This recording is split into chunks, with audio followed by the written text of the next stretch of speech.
7 жилийн турш үйл ажиллагаагаа амжилттай явуулж өдгөө нийслэлийн иргэдэгчдийн бүгдийг танилцуулсан цэвэр өрсний шим хоршооныхны хувьд өнөөдөр 7 бор хотны үлгэр шиг эдрэтэ байдал үүсээд байна.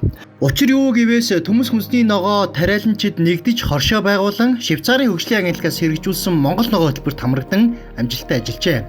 Харин төсөл амжилттай хэрэгжиж дуусны дараа одоо газар өмчлөлийн асуудал үүсээд байгаа юм байна. Яг манай хоршооны ийм байж байгаа чинь яг технологи нь тэр маргал одоо нүүрсний хулгайтай ойролцоо болсон юм байна. Яагаад вэ? Энэ төслийн үр дүн дараад нь яаж бид нэр өөрсдөө энэ төсөл хэрэгжүүлсэн улсууд бид хүртэх үү гэдэг юмыг анхнаас төлөвлөж хийдэг. Хоршоолагчдын ярьж байгаагаар бол амжилттай сайхан ажиллаж байна гэдэг дур явсаар нэг мэдхэд Дундын өмч газар нь төслийн зохицуулагчаар ажиллаж байсан Монголын хөдөг шинжилгээний төлөө фермеруудын холбоо төрийн бас байгууллагын тэргүүн Түр мандах гэгч хүний нэр дээр байдаг. Цаашдаа Дундын өмч байх хэсэг нь эдрэтэ болсон гинэ.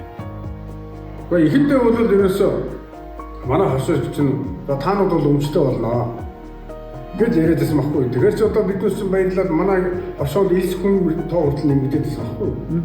Гэтэл сүүлийн 3-4 жил бол за болохоо байж хэллээ. Энэ бол одоо хоршоонд ирэхгүй юм байна. Фермертэй холбоонд очих юм байна гэдэг юм яриа бол гарч ирсэн. Тэр одоо энэ зоор биднийх мөн болох юм биш болох юм гээд бид нэр хэрэгэлцэхтэй байгаа.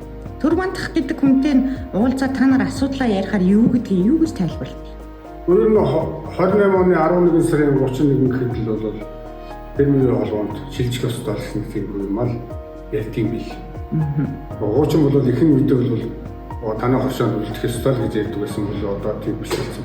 Хоршоо өөрийнхөө өмчийг одоо өөрийнхөө нэр дээр гарга гэдэг шаардлага бий. Хоршооны даргын жишээ нь энэ төслийн зохицуулж байсан Түр мандах гэдэг хүнд эхлээд амаар хэлжүүлсэн, алуун тоотоор өгсөн чимээгүй байж байгаа л ердөөсөө хоршооны удирдлага унгаана гэдэг байдлаар нь явж байгаа. Тэгээ энд бол хүүхдүүд зэрэг нэг хүн биш одоо Түр мандахын бизнесийн хамтрагч нь байна, ангийн хүүхдүүд нь байна, дүү нар нь байна гэдэг ингээд анханасаа энэ хоршоог одоо компани шиг авч явахаар энэ одоо тийм бодлоготойгоор тийм юм хийжсэн байна л гэдгийг бид нар одоо ойлгож байгаа. Одоо тэр дарга ярьж байгаа бол одоо бараг л нүүрсний холбоотой адилхан болсон юм шүү гэж ярьжсэн.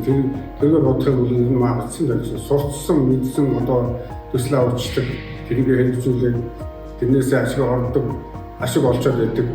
Өөр тийм одоо бүх газрын эзэн суугаад ингээд нүүрсний нэртэж шилжүүлсэн байх хэрэгтэй. Ийм л болчиход байгаа. Тэгэхдээ энд яг өмнө сэтгэлээрээ яг энэ хоршоошгоо явах юмсан бид нар ингээм хамтар цааш нь ингээ сайхан явуулсан гэдэг хоршооны ирээдүйг гоёор харж байгаа бас манад олон гишүүд байгаа. Одоо тэгээ ингээ хонхрол яваад их юм.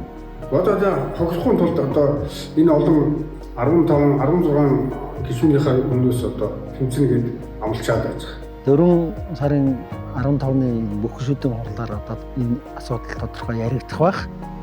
Бас энэ хоршооны үйл ажиллагаа үнэн зөвөөрөө шийдэгдээ. Сая энэ дээр хоршооны гишүүд ухаалаг хамтаж зөв шийдвэр гаргасаа л гэж бодож байна. Ямар ч тач одоо авсан мэдээлэлээр бол хохирч магадгүй байдалд орсон хоршоолагчид шүүхийн байгууллагад хандаад байгаа юм байна. За гэвч энэхүү хоршооноос гадна олон улсын байгууллагын төсөл нэрээр тариалан жирэгдийг хохироосон байж болзошгүй олон хэрэгэд байна. Тиймээс төслийн нэрээр сайн сайхныг бүтээх гэсэн эрмүүн тэмүүллийн зэрэгцээ мэдээлэл дутмаг байдлыг ашиглан мэдээлэлд ойр холбоо сүлбөөтэй байдлаараа бусдыг хохироох гэсэн байдал сүлжээ мап болон өргөжж байж болзошгүй эсхийг хууль нэлтийн байгууллагын холбогдох яамдууд анхаарна үзье. Бид энэ үйл явдал хэрхэн өрнөсөн талаар иргэн мэдээлэх болно.